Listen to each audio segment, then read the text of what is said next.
said, I'm not bragging when I say that despite my not very promising social beginnings in life, I have turned into a person around whom people feel very comfortable talking.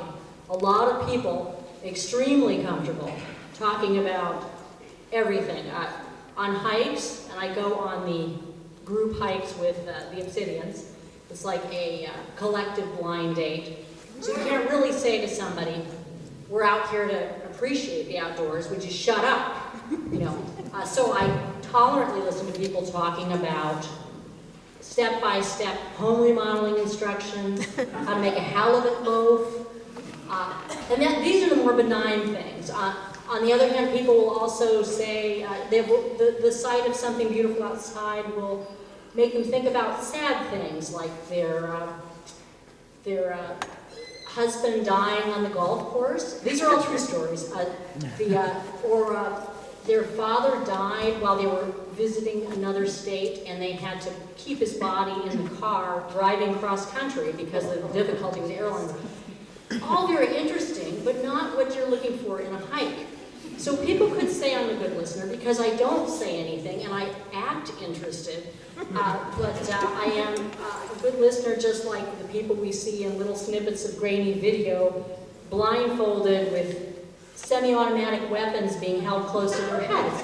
I don't really feel there's a choice because you can't say, for one thing, if somebody's talking about something tragic, I can't say, I would never tell you that. Shut up, we're outdoors, I'm here to enjoy myself. No. So I pretend interest.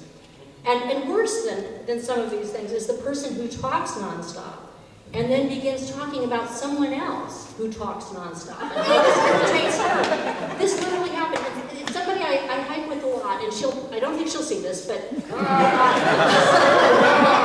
I did point out when she said that, I said, do you realize that when we talk, 90% of the words come out of your mouth? And she said that. She said, oh, I probably bore you. So I quickly sculpted my answer and say, oh no, you're very interesting. You always have a lot of interesting things to say.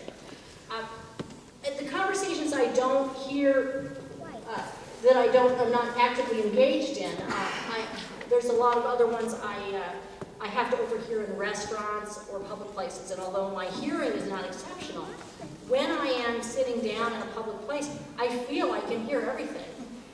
If you remember a movie some years ago called Wings of Desire by Wim Wenders with the two chain-smoking middle-aged angels who could hear everyone's thoughts, and I feel like that, except they were compassionate. They wanted to help people, and one of them even wanted to become immortal so that he could fall in love with a suicidal trapeze artist. But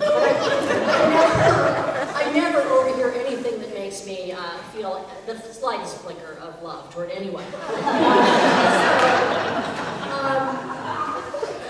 I don't know. I guess I wish everyone were given just 5 minutes.